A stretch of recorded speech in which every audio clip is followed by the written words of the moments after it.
تو صوفیہ کے ہاں مشاہدہ ہے، اب صوفیہ بھی ظاہر ہے، صوفیہ علماء کی بات میں کر رہا ہوں، وہ بھی ظاہر ہے کہ ان تمام ماخذ کی طرف رجوع کریں گے، وہ بھی قرآن سے استدلال کر رہے ہیں، تفسیریں بھی لکھیں گے، وہ بھی تفسیریں لکھیں گے، وہ سب معاملات ہو رہے ہوں گے، لیکن فیصلہ کن حیثیت کیا چیز ہوگی؟ یعنی وہ چیز جو ان کے مجموعی تصور کو بنانے کا کام کرے گی، جس کے گرد سب چیزیں گھوم رہی ہوں گی، جو محور کی حیثیت اختیار کر لے گی، جس کی طرف رجوع کے بعد گویا فیصلے کی جگہ پر آپ آ جائیں گے، وہ ان کے ہاں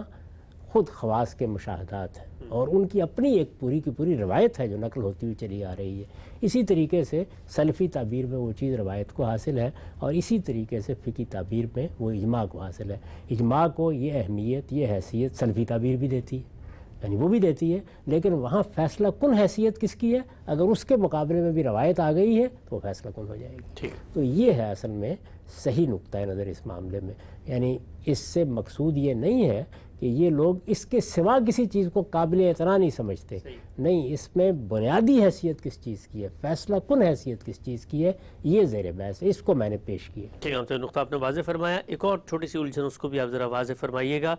ہم نے دیکھا کہ صوفیانہ تعبیر ہے، اس میں مختلف سلسلے بھی ہیں، نقشبندی ہے، سہروردی ہے، چشتی ہے، اسی طرح سے قادریہ سلسلہ ہے، ہر کوئی مختلف زاویے سے اسی جو اصل ہے مشاہدے کی اس کو حاصل کرنے کے لیے گامزن ہے۔ سلفی روایت میں بھی اس طرح میں روے ملتی ہیں مختلف اپروچز کی، اصل کو ہی اپنا کر۔ فقہی روایت کے اندر یہ جو بڑے ہمیں لگتا ہے اختلاف ہے، یعنی حنفی ہے، شافعی ہے، مالکی ہے، حنبلی ہے، پھر خود اس عہد کے اندر اور بعد میں بھی اصحاب ترجیح اور رائے کا ایک پورا کا پورا نقطہ نظر بنا۔ پوچھنا میں آپ سے چاہتا ہوں کہ منہاج اگر یہاں پر اجماع ہے تو یہ الگ الگ جو شناختیں ہیں اور آپس میں فقہی اختلافات اتنے بڑے پیمانے پہ ہمیں نظر آتے ہیں، اس کی پھر کیا وجہ ہے اگر نقطہ سب کا وہ اجماع ہی ہے تو؟ اس طرح کے اختلافات نہیں ایسے لوگ محسوس کرتے ہیں، اگر آپ غور کریں تو اس میں بنیادی ڈھانچہ ایک ہی ہے، اچھا، ایک ہی جگہ سے یہ معاملات کی طرف جا رہے ہیں۔ اس میں جو چیزیں بڑی اہمیت کی حامل ہیں وہ مثال کے طور پر یہ ہے کہ قرآن مجید سے اگر کوئی بات واضح ہو رہی ہے اور قرآن مجید کے اس فہم کے مقابل میں اگر کوئی روایت آ رہی ہے تو اس کی کیا حیثیت ہوگی؟ تو وہاں بھی تقابل اس میں اجماع اور قرآن میں نہیں ہو رہا، بلکہ کوئی روایت آپ کے پاس آ گئی، اخبار احاد آ گئی ہیں، کیا حیثیت دینی ہے ان کو؟ اخبار احاد کی مختلف صورتیں ہیں، یعنی بعض اخبار احاد کے بارے میں یہ دعویٰ کیا جاتا ہے کہ ان کو درجہ تواتر حاصل ہو گیا ہے، بعض ہیں جن کے بارے میں کہا جاتا ہے کہ یہ تو بہت شہرت پا چکی ہیں اور ان کو ایک نوعیت سے مسلمانوں نے قبول کر لیا ہوا ہے، گویا ان کی قبولیت پر ایک نوعیت کا اجماع ہے۔ تو اس طرح کی بعض ترجیحات ہیں جو پھر قائم کی جاتی ہیں اور ان کو دیکھا جاتا ہے۔ اسی طریقے سے جب وہ اصول قائم کر لیتے ہیں، یعنی انہوں نے ظاہر ہے کہ اپنے ایک طریقے کو اختیار کر لیا ہے، اصول قائم کر لیتے ہیں، تو پھر وہ اپنے اس اصول کو سامنے رکھ کر بعض اوقات کسی روایت کو رد کر دیتے ہیں اور کچھ دوسرے لوگ اس کو قبول کر لیتے ہیں۔ اس کے نتیجے میں در حقیقت اختلافات واقع ہو جاتے ہیں۔ اس کی ایک بڑی مشہور مثال ہے، ہمارے اپنے دور میں پیش آئی۔ ہمارے عہد کے ایک بہت بڑے عالم مولانا سید ابواللہ صاحب مودودی نے کسی سوال کے جواب میں یہ لکھ دیا کہ جرابوں پر مسح کیا جا سکتا ہے، یعنی یہ ایک بڑا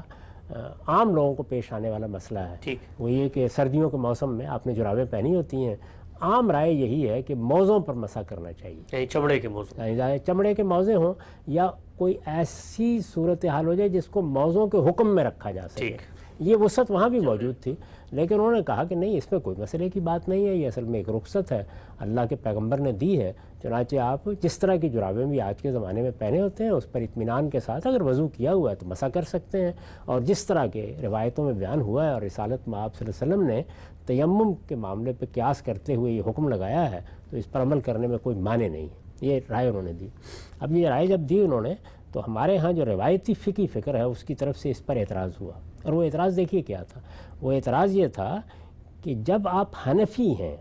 تو حنفی اصول میں قرآن مجید کے حکم پر اگر کوئی چیز اثر انداز ہو سکتی ہے تو وہ روایت ہے جو تواتر سے منتقل ہوئی ہو۔ ٹھیک، یہ نہیں ہو سکتا کہ آپ ایک عام خبر کو، خبر واحد کو قرآن مجید پر حکم بنا دیں، یہ نہیں ہو سکتا۔ تو یہ جربین کی جو روایت یعنی جرابوں پر مسح کی روایت، یہ تو اخبار احاد میں سے ہے، جبکہ موضوع پر مسح کی روایت کی نوعیت یہ نہیں ہے، وہ ایک متواتر خبر ہے اور دسیوں اخبار میں اس کا ذکر ہوا ہے۔ تو اس سے تو آپ قرآن مجید کے کسی حکم کو منسوخ کر سکتے ہیں یا اس میں کوئی تخصیص کر سکتے ہیں، لیکن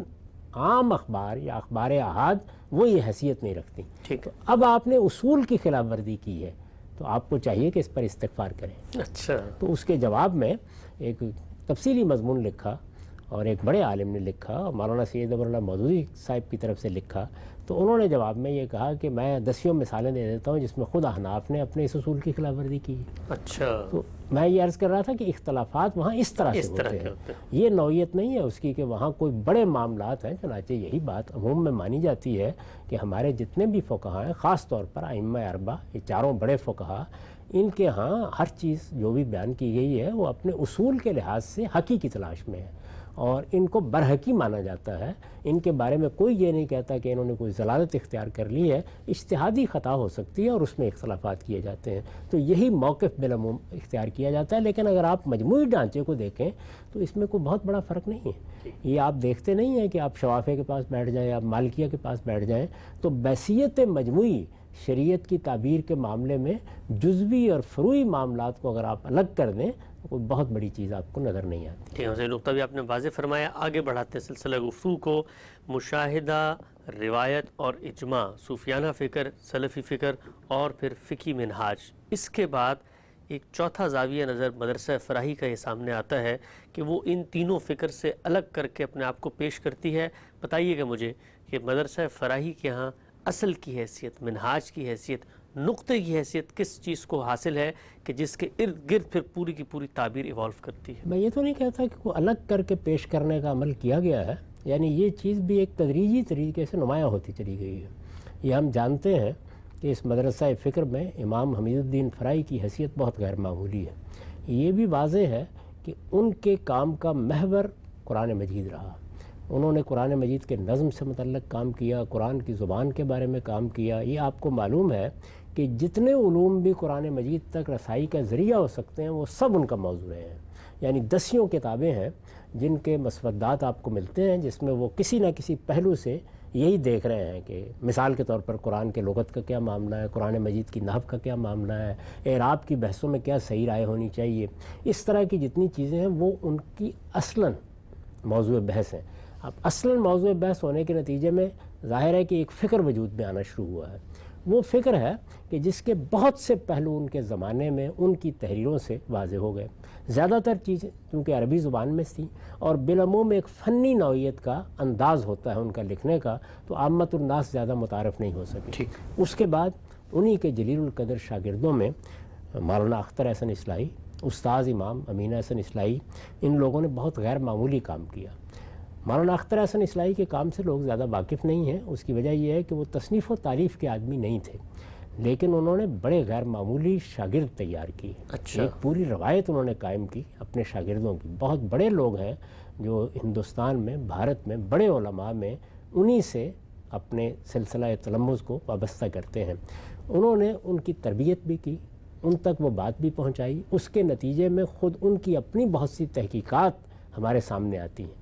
اور وہ تحقیقات قرآن مجید ہی سے زیادہ تر متعلق ہیں۔ تو ایک لحاظ سے آپ کہہ سکتے ہیں کہ وہاں پر بھی قرآن مجید یا قرآن مجید سے متعلق علوم ہی ان کا موضوع بنے رہے۔ استاذ امام کا معاملہ بھی یہی ہے، یعنی اگر آپ دیکھیں تو اس میں کوئی شبہ نہیں کہ آخری زمانے میں انہوں نے حدیث پڑھائی اور اس پر بھی کام کیا، اور بہت سی چیزیں ہیں کہ جو آپ ان کی آراء کی حیثیت سے اب بعض کتابوں میں دیکھتے ہیں، لیکن خاص طور پر جو چیز زندگی بھر ان کا محور و مرکز رہی وہ قرآن مجید ہی تھا۔ سب سے بڑا کام جو انہوں نے کیا وہ بھی تدبر قرآن کی صورت میں اس وقت موجود ہے اور اس وقت پوری دنیا میں اس کو ایک حیثیت دی جاتی ہے۔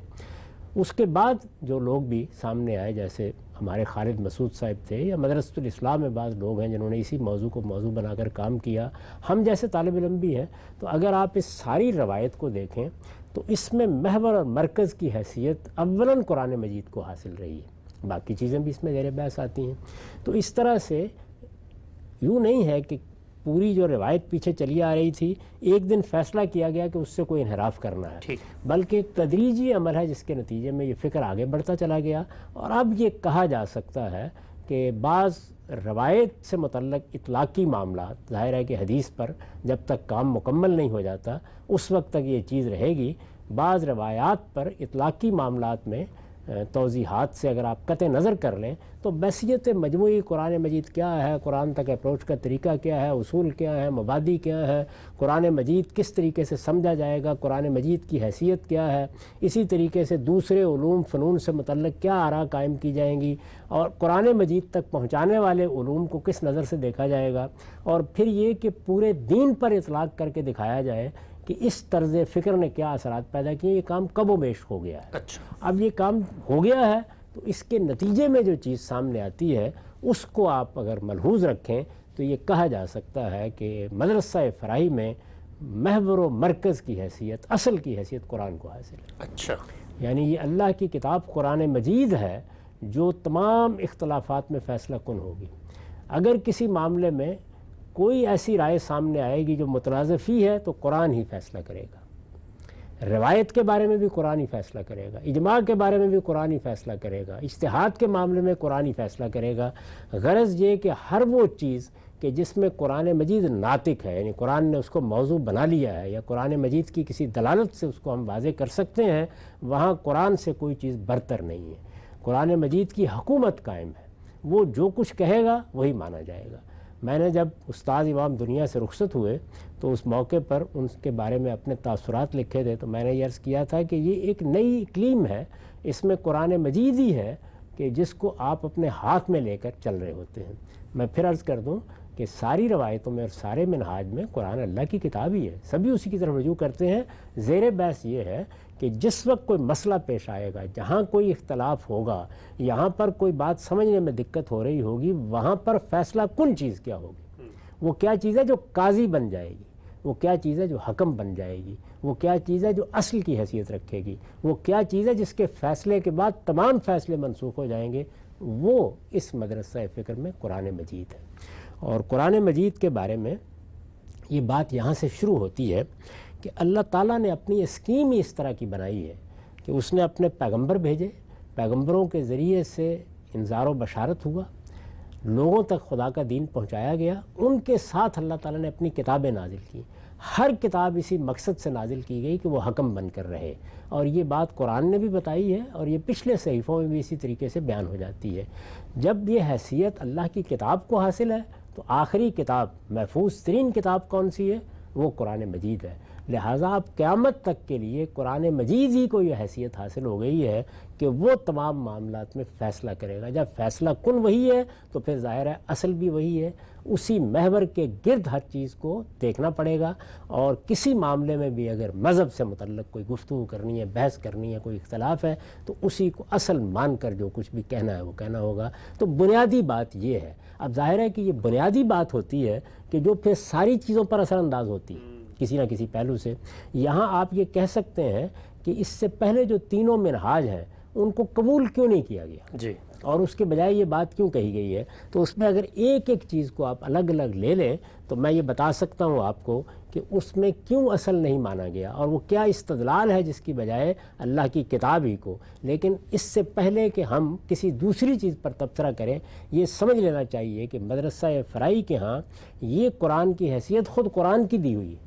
خود اس کائنات کے پروردگار کی دی ہوئی ہے۔ اس نے اس قرآن مجید کے بارے میں یہ بتا دیا ہے کہ یہ قرآن مجید ہے اور یہ اللہ کی کتاب ہوتی ہے کہ جو تمام اختلافات میں فیصلہ کن ہوتی ہے، اور اس میں کسی اختلاف کی تخصیص نہیں کی بلکہ صاف صاف طریقے سے یہ کہہ دیا ہے کہ ہم نے اپنے پیغمبروں کے ساتھ کتابیں نازل ہی اس لیے کی ہیں، وَأَنزَلَ مَعَهُمُ الْكِتَابَ، یعنی جب پیغمبر بھیجے اور ان کے ساتھ کتابیں نازل کیں تو یہ نازل ہی اس لیے کی گئی ہیں کہ لِيَحْكُمَ بَيْنَ النَّاسِ فِي مَا اخْتَلَفُوا فِيهِ، تاکہ ان کتابوں کے ذریعے سے اختلافات کا فیصلہ کر دیا جائے۔ اور یہی وہ چیز ہے جس پھر قرآن مجید دوسرے مقامات پر بیان کرتا ہے۔ مثال کے طور پر اس کے ناموں میں سے ایک نام الفرقان ہے۔ یہ بات ذہن میں رکھنی چاہیے کہ جب کسی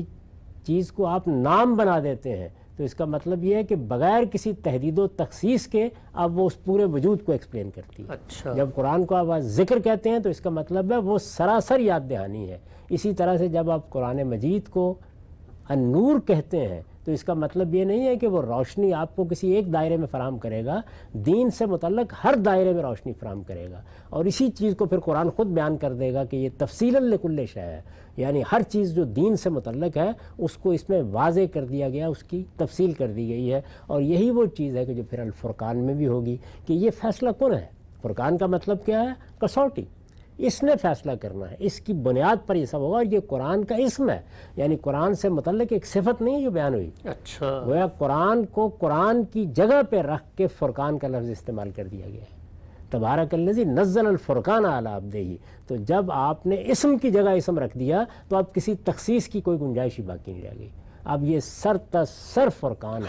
ہر معاملے میں فرقان، ہر معاملے سے مراد دین سے متعلق، اللہ کی ہدایت کے معاملے میں۔ ظاہر ہے کہ باقی دنیا کے معاملات کو تو موضوع ہی نہیں بنایا گیا، یعنی دین کے معاملے میں یہی کتاب ہے کہ جو فیصلہ کرے گی اور اپنا فیصلہ سنا دے گی۔ اسی چیز میں بہت سی دوسری آیات بھی ہیں جو زیر بحث آ سکتی ہیں، وہ اس وقت ہمارا موضوع نہیں، صرف اشارہ کرنا مقصود ہے کہ یہ حیثیت اللہ تعالیٰ نے خود اپنی کتاب کو دی ہے، اور یہ کہا ہے کہ سب اسی کی جانب رجوع کریں۔ یہی اصل میں اللہ کی رسی ہے جو زمین سے آسمان تک تان دی گئی ہے، یہی وہ کتاب ہے کہ جس کتاب کو اب اللہ تعالیٰ نے اپنی حجت بنا دیا ہے، اور یہ حجت ہے کہ جو قیامت کے دن سب کے لیے یا تو رہنما بن کے سامنے آ جائے گی اور یا سب کے خلاف گواہی دینے کے لیے کھڑی ہو جائے گی۔ ٹھیک ہے، بڑی ہی آپ نے خوبصورتی سے واضح فرمایا کہ جو منہاج ہے مدرسہ فراہی میں وہ قرآن مجید کو حاصل ہے، اور وہ بنیادی نقطہ قرآن ہے کہ جس سے پھر دین کی پوری تعبیر پھوٹتی ہے۔ ہر اختلاف کے فیصلے میں حرف آخر قول فیصل، میزان فرقان، مہیمن حکم وہی بنتا ہے۔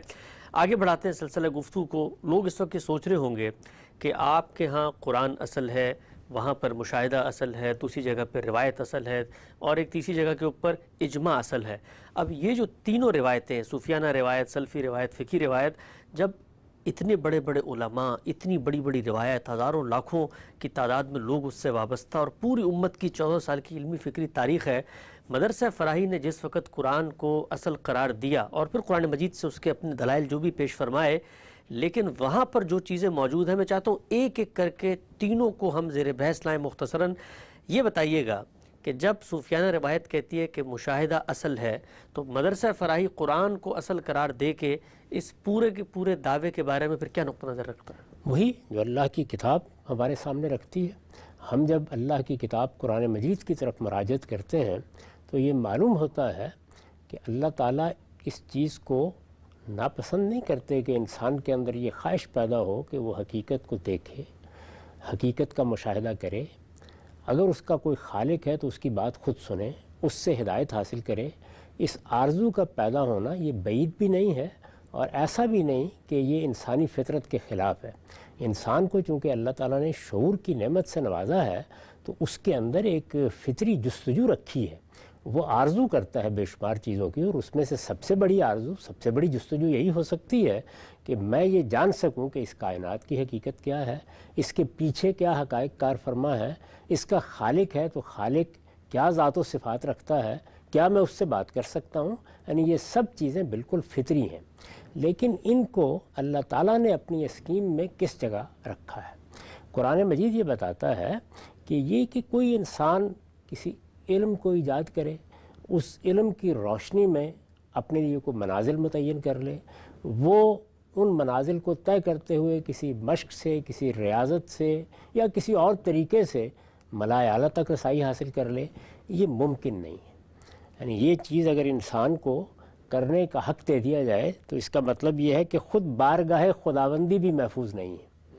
تو ذات باری نے جو طریقہ اس میں اختیار کیا ہے وہ یہ ہے کہ انسانوں میں سے وہ خود کچھ لوگوں کا انتخاب کرتا ہے۔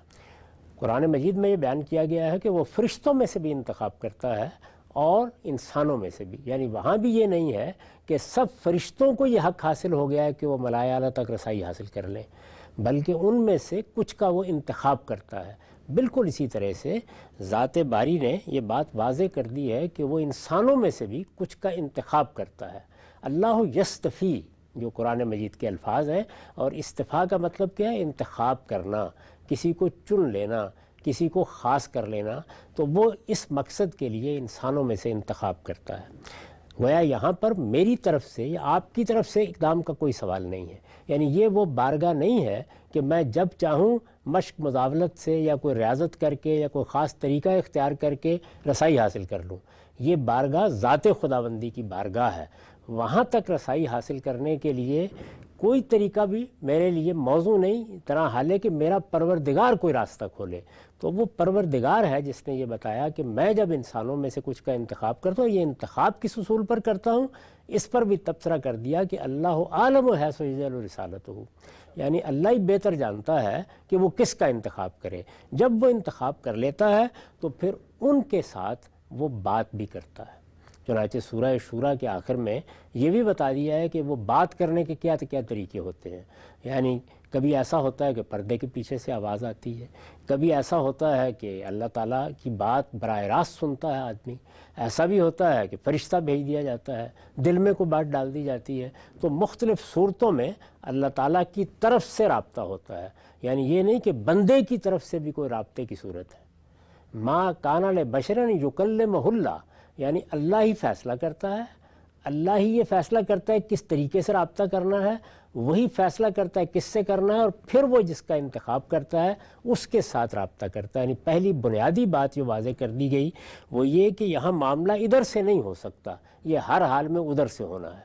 اللہ جب انتخاب کر لیتا ہے کسی کا تو پھر وہ اس کو بعض مشاہدات بھی کراتا ہے۔ چنانچہ قرآن مجید میں بھی اس کا ذکر موجود ہے، یعنی جب سیدنا موسیٰ علیہ السلام نے یہ خواہش کی کہ رب ارنی، پروردگار کیا میں دیکھ سکتا ہوں آپ کو، تو انہیں بتایا گیا کہ یہ تو ممکن نہیں ہے، لیکن ہم ایسی ایک چیز کا مشاہدہ کرا سکتے ہیں جس سے تم حقیقت کے کسی پہلو سے واقف بھی ہو جاؤ اور تمہیں معلوم بھی ہو جائے کہ تمہارے حدود کیا ہیں۔ تو پھر یہ ہوا کہ طور پر ایک تجلی آئی اور موسیٰ اس کو برداشت نہیں کر سکے، اور اس طرح بتا دیا گیا کہ دیکھیے انسانوں کے کیا حدود ہیں اور انہیں کہاں رہنا چاہیے، لیکن بہرحال ایک تجلی کا مشاہدہ انہوں نے کیا، ایک چیز ان کے سامنے آئی۔ ان کے بارے میں قرآن مجید نے یہ بات بھی واضح کر دی ہے کہ جب ان کا انتخاب کیا گیا تو ان کو یہ خصوصی فضیلت حاصل ہوئی کہ انہوں نے اللہ تعالیٰ کی آواز سنی۔ وہ کیا آواز تھی، کیسے سنی، وہ ایک الگ بات ہے، لیکن اللہ کی آواز سنی۔ اللہ نے باقاعدہ ان کے ساتھ براہ راست بات کی، یعنی ایک تو ہے نا فرشتہ بھیج دیا جائے، دل میں کوئی بات ڈال دی جائے، انہوں نے باقاعدہ اللہ تعالیٰ کے ساتھ بات کی، اور یہ ان کی خصوصی فضیلت ہے۔ اس کو بھی قرآن نے خود واضح کر دیا کہ میں جب جن لوگوں کا انتخاب کرتا ہوں تو یہ خصوصی فضیلتیں بھی ادا کرتا ہوں۔ ابراہیم علیہ السلام کے بارے میں بھی قرآن نے یہ بتایا ہے کہ انہوں نے یہ چاہا کہ جب مجھے یہ خبر دی جا رہی ہے کہ ایک دن یہ سب لوگ زندہ ہو جائیں گے، ہم سب لوگ مٹی میں مل نہیں جائیں گے بلکہ اللہ تعالیٰ کا اذن ہوگا، حکم صادر ہوگا، سور پھونکا جائے گا، سب زندہ ہو جائیں گے، تو انہوں نے کہا کہ میں یہ جاننا چاہتا ہوں، جیسے سیدنا موسیٰ نے کہا تھا رب ارنی، میں دیکھنا چاہتا ہوں، اے پروردگار میں تیرا مشاہدہ کرنا چاہتا ہوں۔ یعنی یہاں ذات باری کے مشاہدے کی درخواست تھی، جس کے بارے میں ان کو ان کے حدود بھی بتائے گئے اور یہ بھی بتا دیا گیا کہ کیا چیز ہے جو مشاہدہ کر سکتے ہو۔ یہاں پر کیا کیا گیا، جب انہوں نے کہا کہ کیف تحیی الموتیٰ، یعنی آپ مردوں کو کیسے زندہ کرتے ہیں، تو وہاں پر بھی ایک مشاہدہ کرا دیا گیا۔ تو انبیاء علیہم السلام کو یہ مشاہدات کرائے جاتے رہے ہیں، انبیاء علیہم السلام سے بات بھی ہوتی رہی ہے۔ عام انسانوں کے بارے میں اللہ تعالیٰ کا مطالبہ یہی ہے کہ وہ ایمان بالغیب لائیں گے، اور ایمان بالغیب کا مطلب یہ نہیں ہے جس طرح کہ عام طور پر سمجھتے ہیں کہ کچھ چیزیں ہمیں نظر نہیں آتی اور ہم ان پر اندھا ایمان لے آئیں گے۔ ایمان بالغیب کا مطلب یہ ہے کہ وہ چیزیں جن کو ہم دیکھ نہیں سکتے ان پر ہم علم و عقل کے استدلال کی بنیاد پر ایمان لائیں گے۔ یعنی بہت سی چیزیں ہیں جن کا ہم مشاہدہ کرتے ہیں، تو یہ دین کے حقائق عام لوگوں کے لیے قابل مشاہدہ نہیں ہے، ان کو قیامت نہیں دکھائی جاتی، مردے کیسے زندہ ہوں گے یہ ان کو مشاہدہ نہیں کرایا جاتا، اسی طرح اللہ تعالیٰ ان کے ساتھ براہ راست کلام نہیں کرتے۔ تو یہ خود اللہ تعالیٰ نے طے کر دیا کہ میں اپنے پیغمبروں کے ساتھ یہ معاملہ کرتا ہوں، اور پھر پیغمبر میرے اس مشاہدے کی، میرے اس کلام کی، میرے اس وحی کی شہادت انسانوں کے سامنے دیتے ہیں، اور یہ تمہارا کام ہے کہ تم ان پیغمبروں کی اطاعت و اتباع کر کے اس حقیقت کو جانو جس کی وہ تمہیں خبر دے رہے ہیں۔ اس کے نتیجے میں جو کچھ وجود میں آتا ہے وہ ظاہر ہے کہ پیغمبروں کا علم ہے۔ اب وہ پیغمبروں کا علم ہمارے پاس اللہ کی کتابوں کی صورت میں موجود ہے، وہ پیغمبروں کا علم ہمارے پاس ان کی روایات کی صورت میں موجود ہے، ان کے آثار کی صورت میں موجود ہے۔ یہ جو پیغمبروں کا علم ہے اس میں خود اللہ تعالیٰ نے یہ بات واضح کر دی ہے، اور سورہ بقرہ میں اس کو بطور اصول واضح کر دیا ہے کہ یہ سلسلہ شروع کیوں کیا گیا، اس کا جواب دیا ہے۔ تو فرمایا کہ کان الناس امتاً واحدہ، لوگ ایک ہی دین پر تھے، ان کے ہاں دین کے معاملے میں کوئی اختلاف نہیں تھا، اور جب اللہ نے ایک ہی دین نازل کیا ہے تو اختلاف کیوں ہوگا؟ دین اگر مختلف آئیں گے اللہ تعالیٰ کی طرف سے تو پھر ہی اختلاف ہو سکتا ہے۔ تو اللہ نے ایک ہی دین سے ابتدا کی، اسی کی ہدایت لوگوں کو دی، اسی پر لوگ قائم تھے، لیکن جب ان میں اختلافات پیدا ہونا شروع ہوئے تو اب اللہ تعالیٰ نے کیا کیا؟ فبعث اللہ النبیین مبشرین و منذرین، اللہ تعالیٰ نے پھر نبیوں کا سلسلہ شروع کیا۔ یعنی نبیوں کا سلسلہ شروع کیا کیا مطلب ہے؟ یعنی اللہ نے کچھ لوگوں کا انتخاب کیا، اللہ نے اپنے انتخاب سے جن لوگوں کو چنا ان تک اس نے اپنی بات پہنچائی، ان کو وحی کی، ان کو اگر مشاہدہ کرانا تو کسی چیز کا کرایا، اور پھر ان کے ذریعے سے باقی انسانوں کو کیا کیا؟ انذار و بشارت کی۔ اب انذار و بشارت میں گویا کیا کرتے ہیں؟ وہ حقائق سے، وہ حقائق جن کا انہوں نے مشاہدہ کر لیا، جن کو انہوں نے دیکھ لیا ہے، جن حقائق کے بارے میں ان کو براہ راست علم حاصل ہو گیا ہے، جن کی واضح شہادت ان کے پاس موجود ہے، اس کی بنیاد پر وہ باقی انسانوں کو خبردار کرتے ہیں اور جو انجام ہونے والا ہے اس کی بشارت دیتے ہیں۔ یہ ان کا کام ہے۔ اس میں پھر آگے یہ کہا کہ انزل معہم الکتاب،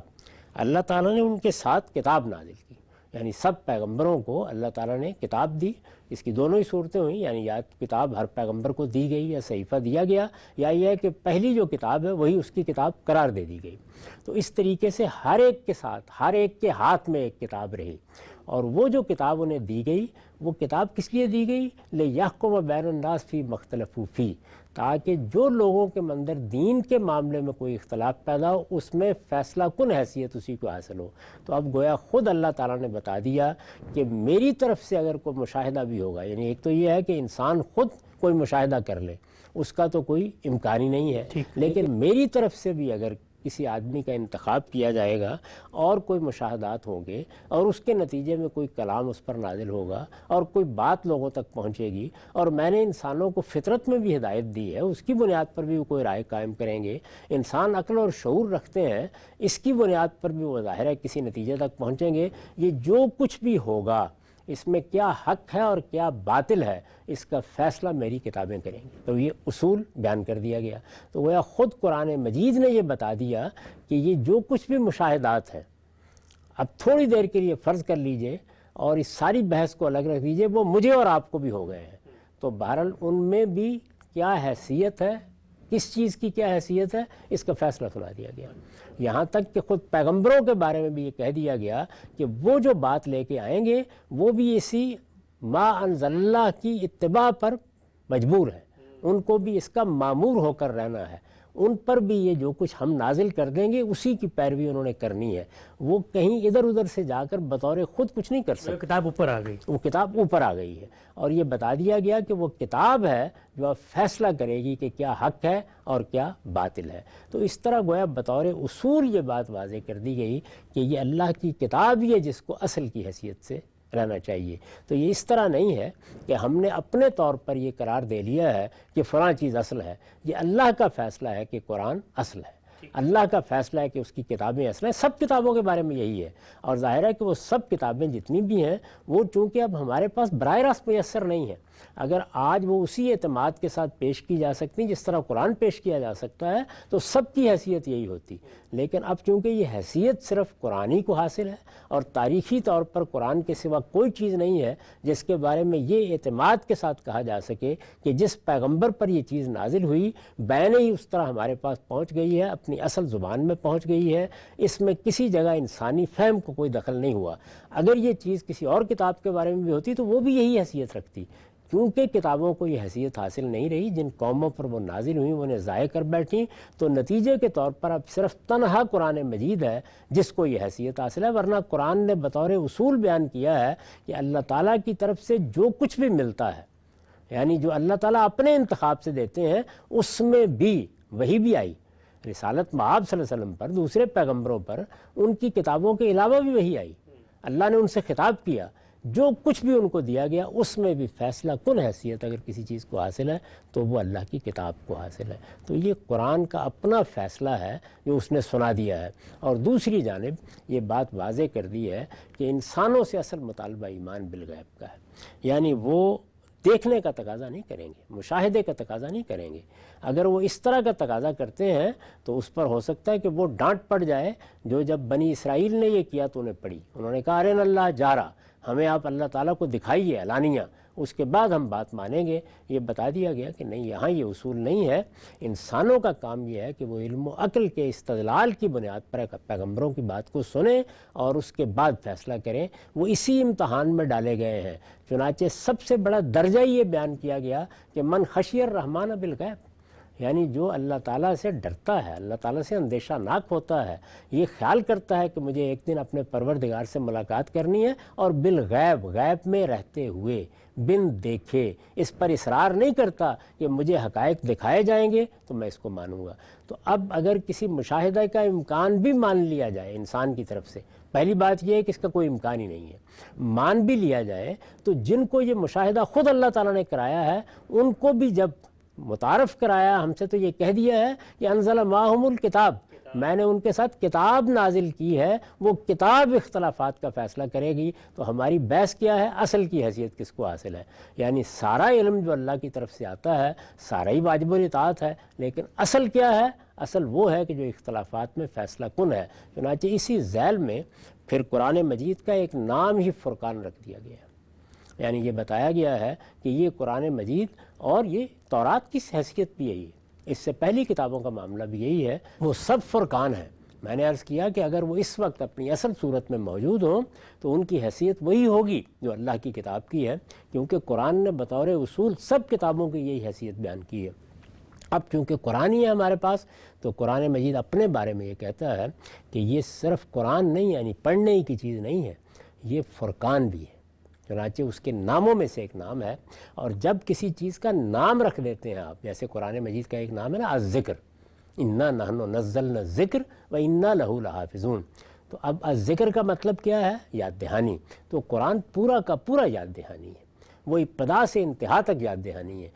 کیونکہ یہ نام رکھا گیا، محض ایک صفت نہیں بیان کی گئی۔ اگر کوئی صفت بیان کی جاتی ہے تو وہ جزوی بھی ہو سکتی ہے، نام رکھ دیا گیا ہے، تبارک الذی نزل الفرقان علی عبدہ، یعنی نزل القرآن کی جگہ کہا گیا ہے کہ نزل الفرقان، تو قرآن مجید ذکر ہے، یہ اس کا نام ہے، اس لیے وہ ہر جگہ سے، ہر لحاظ سے، ہر حکم میں ذکر ہے، اور وہ فرقان ہے تو ہر جگہ سے، ہر حکم میں، ہر چیز میں فرقان ہے۔ اور فرقان کا مطلب کیا ہے؟ وہ چیز جو حق اور باطل کو الگ کر دے، دونوں میں امتیاز کی کسوٹی بن جائے۔ پھر بار بار یہ کہا گیا ہے کہ یہ جو قرآن مجید نازل کیا گیا، یہ بالحق نازل کیا گیا ہے، یعنی قول فیصل کے ساتھ نازل کیا گیا ہے۔ تو اللہ کی کتابوں کے بارے میں اصول یہی ہے، اس اصول کو قرآن نے بیان کیا ہے، اسی کو ہم اپنے مدرسہ فکر میں اس طرح بیان کرتے ہیں کہ قرآن کو اللہ نے میزان اور فرقان بنا کے نازل کیا ہے، یعنی یہ فیصلہ کن چیز ہے، یہ آخری اتھارٹی ہے، اس کی حکومت ہر شخص پر قائم ہے، ہر چیز اس کے تحت ہے، کوئی چیز بھی اس سے بالا تر نہیں ہے۔ یہ چونکہ قرآن کا اپنا بیان ہے، اس لیے اصل کی حیثیت دین میں، مذہب میں ہمیشہ کے لیے قرآن کو حاصل ہوگی، کوئی اور چیز اس پر غلبہ نہیں پا سکتی۔ اگر کوئی بالفرض مان لیجئے کہ مجھے اپنی تگ و دو سے مشاہدہ بھی ہو جائے، میں کوئی خواب بھی دیکھ لوں، میں کسی چیز کو اپنے اوپر نمایاں بھی کر لوں، تو وہ بھی بہرحال اسی کے تحت ہے، اور یہی ہے کہ جو فیصلہ کرے گا، مشاہدہ فیصلہ کن نہیں ہوگا میرا یا آپ کا، بلکہ تمام مشاہدات پر، تمام عقلی تصورات پر، تمام فطری تقاضوں پر، تمام پیغمبروں کی تعلیمات پر، تمام لوگوں کے آثار پر قرآن کی حکومت کا ہے۔ بڑی ہی خوبی کے ساتھ آپ نے اس نقطے کو واضح کیا، اور جو چیز سامنے آئی وہ یہ کہ جو اصل ہے ایک پورے کے پورے منہج کے اندر، دوسرے منہج کی اصل ہی ہے جو اس کو چیلنج کر رہی ہے۔ یہاں اگر قرآن اصل ہے تو پھر قرآن کی روشنی میں وہ جو دوسری اصل متعین کی گئی ہے اس کو پھر ریفیوٹ ہونا چاہیے، جس طرح سے آپ نے بیان کیا۔ آخری سوال آج کی نشست کا میں پوچھنا چاہتا ہوں، دو رویے سامنے آتے ہیں، ایک تو ہے تمرد کا، سرکشی کا، استکبار کا، تکبر کا، عناد کا، کہ جی ہمیں دکھاؤ تو ہم مانیں گے مشاہدے کی بنیاد پہ ہی، اور ہم بن دیکھے نہیں مانیں گے۔ اور دوسرا رویہ یہ ہے کہ مانتے ہیں اور جانتے بھی ہیں اور عمل پیرا بھی ہیں، لیکن خواہش ہے کہ حقیقت کا اگر مواجہہ ہو جاتا ہے تو زیادہ یکسوئی انہماک کے ساتھ اور زیادہ ریاضت کے ساتھ اللہ کو خوش کریں گے۔ یہ جو دوسرا رویہ ہے، ہم دیکھتے ہیں کہ سفیان روایت میں تو یہ سامنے آتا ہے، تو اس دوسرے رویے میں تو زیادہ ضروری ہے کہ ہم اپنے آپ کو اس مشاہدے سے دور رکھیں، اس لیے کہ ہم تو مان چکے ہیں، ایمان لا چکے ہیں، جب لا چکے ہیں تو پھر اب مشاہدے کی کیا ضرورت باقی رہ گئی؟ بہت صحیح بات آپ نے کہی، یعنی اگر ہمارے پاس، جیسے کہ میں نے بھی بار بار یہ عرض کیا، اگر ہمارے پاس کوئی ذریعہ ہو بھی تھوڑی دیر کے لیے مان لیجئے، تو تب بھی ہمیں اس کی طرف نہیں جانا چاہیے۔ کیوں؟ اس لیے کہ اس مشاہدے میں شیطان کہاں آ جائے گا، اس میں کون کون در اندازی کر دے گا، اس کی ضمانت کون شخص دے سکتا ہے؟ یہ تو ایک پہلو ہوا۔ دوسری چیز یہ ہے کہ جب اللہ تعالیٰ نے نبوت ختم کرنے کا اعلان کیا تو آپ یہ دیکھیے کہ ختم نبوت کے پھر معنی رسالت میں آپ صلی اللہ علیہ وسلم نے کیا بیان کیے، یعنی صرف یہی نہیں بیان کیا کہ یہ نبیوں کے آنے کا سلسلہ بند کر دیا گیا ہے، یعنی جو مخاطبہ الہی ہوتا تھا جس کی بنیاد پر لوگ اللہ تعالیٰ کی طرف سے بات کرتے تھے، اب کوئی نہیں کرے گا۔ ختم نبوت میں یہ بات بیان کی گئی، رسول اللہ صلی اللہ علیہ وسلم نے اس کی وضاحت کرتے ہوئے کہا کہ لم یبق من النبوۃ الا المبشرات۔ اور آپ اگر غور کریں تو عقلی طور پر یہ ضروری تھا جو کچھ آپ نے بیان کیا، یہ خود قرآن مجید کے الفاظ کا بھی تقاضا ہے اور عقلی طور پر بھی یہ ضروری تھا۔ یعنی جب اللہ تعالیٰ کی طرف سے ہی معاملہ ہوتا تھا تو اب اگر اللہ تعالیٰ کی طرف سے معاملے کی کوئی اور صورت کھلی ہوئی ہے تو وہ چیلنج کرے گی نا، خود آدمی کے لیے تذبذب کا باعث بنے گی۔ تو یہ فرما دیا کہ نہیں، نبوت یعنی اللہ تعالیٰ کی طرف سے، پہلی بات یہ تھی کہ میری طرف سے تو یہ ہونا ہی نہیں، اللہ ہی کو انتخاب کرنا ہے، وہی جانتا ہے کہ کس کا انتخاب کرنا ہے، اس کے انتخاب ہی سے جو دولت ملتی تھی۔ تو فرمایا کہ اب اس کا خاتمہ کر دیا گیا ہے، لم یبق من النبوہ، یعنی یہ جو مخاطبت الہی ہوتی تھی، جو اس طریقے سے اللہ تعالیٰ مشاہدہ بھی کرا دیتے تھے، سوال کا جواب بھی دے دیتے تھے، وہی بھی آ جاتی تھی، ان کا کلام بھی انسان سن لیتا تھا، اس سب کا خاتمہ ہو گیا۔ تو فرمایا کہ کیا چیز باقی رہ گئی ہے، یعنی لم یبق من النبوہ الا المبشرات، بس یہ کہ کسی کو کوئی بشارت دے دی جائے، اور یہ بشارت بھی کس صورت میں؟ رویا کی صورت میں، یعنی رویا الرجل الصالح، کسی نیک آدمی کا رویا، یعنی اس کو خواب میں کوئی چیز بتا دی جائے اور اس میں بھی واضح کر دیا گیا کہ اس کو کوئی بشارت دے دی جائے۔ رسالت میں آپ صلی اللہ علیہ وسلم نے مزید واضح کیا کہ اگر کوئی ڈرانے والا، اگر کوئی گھبرا دینے والا خواب آتا ہے تو شیطان کی طرف سے ہوتا ہے، اللہ کی طرف سے مبشرات، اور مبشرات ظاہر کیا ہیں؟ یعنی بندے کو ذاتی حیثیت سے کسی چیز کی بشارت مل گئی، کوئی مستقبل کی بات اسے معلوم ہو گئی، اسے اطمینان ہو گیا کہ میرے لیے اللہ تعالیٰ کی طرف سے فائز المرامی ہے، یہ بھی ذاتی، یہ بات کہ اس کے نتیجے میں اس کو دین کی کوئی حقیقت معلوم ہو جائے گی، دین کا کوئی اکتشاف ہو جائے گا، قرآن مجید کی کوئی آیت سمجھا دی جائے گی، یہ چیز ختم کر دی گئی۔ طے کر دیا گیا کہ اب اللہ تعالیٰ کی طرف سے رابطے کی بنیادیں بھی ختم ہو گئیں، اس میں اگر کوئی چیز رہ گئی ہے تو وہی رہ گئی ہے جو پہلے ہی سے پیغمبروں اور عام لوگوں میں مشترک تھی، یعنی رویا۔ ظاہر ہے کہ رویا پیغمبری کے زمانے میں بھی عام لوگ بھی دیکھتے تھے، اور ہم جانتے ہیں کہ پیغمبروں کے ساتھ اللہ تعالیٰ جو معاملہ کرتے رہے ہیں اس کا ایک ذریعہ رویا بھی ہے۔ تو وہ ایک ذریعہ ہے جس کے بارے میں رسالت میں آپ صلی اللہ علیہ وسلم نے فرمایا کہ بس وہی باقی رہ گیا ہے، اور اس میں بھی تحدید کر دی کہ اس میں کوئی مبشرات ہوں گے تو مل جائیں گے، باقی اب ہدایت کا کوئی اور ذریعہ نہیں۔ تو جب یہ بات طے ہو گئی تو اس کا مطلب ہے ہدایت حاصل کرنے کے تمام ذرائع ختم ہو گئے، اس کا راستہ مسدود ہو گیا۔ وہ راستہ جب تک کھلا تھا، اللہ جن کا انتخاب کرتا تھا ان کے ذریعے سے وہ اپنی بات پہنچاتا تھا۔ جو کچھ اس نے پہنچا دیا ہے اس میں بھی اصل کی حیثیت اس کی کتابیں تھیں، تمام کتابیں جتنی تھیں وہ سب کی سب یہی حیثیت رکھتی تھیں، لیکن جب ان کے حاملین ان کو ضائع کر بیٹھے تو اس نے اپنی آخری کتاب نازل کی، اور اب آخری کتاب ہے جس کی حفاظت اس نے فرمائی ہے۔ ایسے اسباب پیدا ہوئے ہیں کہ وہ حرف حرف ہم تک پہنچ گئی ہے، اور پورے اعتماد کے ساتھ ہم کہہ سکتے ہیں کہ وہ اللہ کی کتاب ہے۔ اب یہی ہے جو فرقان ہے، یہی ہے جو حق و باطل میں فیصلہ کرے گی، یہی تمام اختلافات میں حکم ہوگی۔ اس طرح خود قرآن نے اپنے لفظوں میں بتا دیا کہ یہی اصل ہے۔ تو میں نے اسی لیے عرض کیا کہ یہ فیصلہ ہمارا نہیں ہے، یہ اس پروردگار کا فیصلہ ہے۔ یہ فیصلہ پروردگار کا ہے، جو رستہ وہ طے کرے گا، جس چیز کو وہ میزان، فرقان، مہیمن اور حکم کی حیثیت سے اور اختلافات کا فیصلہ کرنے کی جگہ پہ کھڑے کرے گا، ہر منہج کی اصل اسی کے تحت زیر بحث آئے گی۔ ناظرین، ہم نے صوفیانہ منہج کے اندر جو چیز اصل ہے اس کو سمجھا کہ مکتب فراہی کی روشنی میں کیا چیز ہے، وہ کیا نقطہ ہے جو اس کو قبول نہیں کرتا۔ اسی طریقے سے آج ہم نے فکر فراہی کے ہاں اصل کی کس چیز کو حیثیت حاصل ہے اس کو بھی سمجھا۔ سلسلہ گفتگو کو آگے بڑھائیں گے اور یہ جانیں گے کہ پھر فراہی نقطہ نظر سلفی منہج اور اس طرح فقہی منہج کے اندر جو اصل کی حیثیت رکھتی ہیں چیزیں انہیں کیسے دیکھتا ہے، اور پھر کچھ مثالوں سے بھی آپس میں ان تمام منہج کی اپروچز کو سمجھیں گے۔ وقت یہاں پہ ختم ہوتا ہے، دوبارہ حاضر خدمت ہوں گے، اب تک آپ کے وقت کا بہت شکریہ۔